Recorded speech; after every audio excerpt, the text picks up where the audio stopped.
Hey everybody. So my friend asked me another question. What he asked. How do you center yourself and bring out your authenticity when you're bombarded with stress and fear? It's a good question.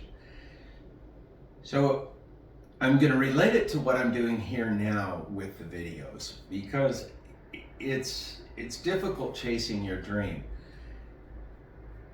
For many years. I mean, I've done seminars, 20 years ago, and over the last 5 or 6 years, though, I've done quite a few, and I've enjoyed doing them. And it's exciting when you're in a room full of people and you're sharing a message, and you make your point, and you see someone in the room react. You see their reaction, and the lights go on. To me, that is exciting. And so this is something that I've always wanted to do, and I just never have. And so now I'm doing it. And there is a little bit of pushback. I've put these videos online, and I get a little pushback from the friends and a little teasing and prodding. Now, does that mean that they're not supporting me? Well, probably not. I'm sure, they do support what I'm trying to do, or maybe they don't, and if they don't, and they're teasing me to keep me at a lower level, because that's kind of human nature, right? It's easier to bring somebody else's building down than to build your own up, so not to be condescending or arrogant, but I'm trying to build my building, and I'm trying to do it to the best of my ability. So I'm being vulnerable, I'm reaching out, and I'm taking the risk, and I'm doing these videos, and it's exciting to me. And this is where my life is heading.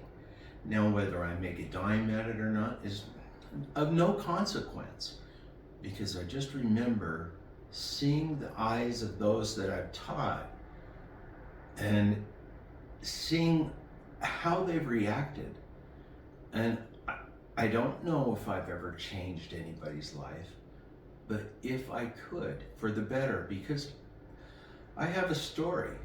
You have a story. And in my story, there has been a lot of pain, and there's been a lot of growth, and I've made changes, and I have become a better version of myself. Today, I'm a better version of myself than I was 2 years ago, or 4 years ago, or 5 years ago. And that's exciting. And I want to be able to share those kind of things with the world. Now, being authentic is difficult. I sit here and I'm being vulnerable, and I'm sharing with you what's really going on. It's hard when you have somebody tease you when you're trying to achieve your dream. Why wouldn't you support me? Do you need friends like that? No, you don't. But the truth is I get it. I've been there. I understand it. Again, it's easier to bring people down to your level than it is to step up to theirs. It's just the way it is. Now, fear and stress. Fear. Well, we talked about that in the last video. You're going to lose something that you already have. You're not going to get what you want, or the unknown. And really, anytime you get into a fearful situation, ask yourself, which one is it? Is it, am I going to lose something that I already have? No. Okay. Am I not going to get what I want? Usually that's the big one, because I have expectations that are here, and I'm not reaching them. That's usually where most of the fear is. But of course, there's that third fear, the unknown.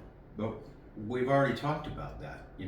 Everything that I don't have today lives in the unknown. So why would I be afraid of it? Because tomorrow, everything could go right, and I could get that new Learjet I've always wanted. You know, I don't know what's going to happen tomorrow. So the unknown really isn't something we need to worry about. It's really that second fear, isn't it? We're not going to get what we demand. So do you change your demands? Do you lower your expectations? And do you just surrender to, well, this is the way life is. I think I'll be miserable the rest of my life. Well, hell no. You want to step up and you want to chase your dreams and you want to do it each day to become the best version of yourself. And there's only one way to do it, and that's to risk and be vulnerable. And that's where the authenticity lies.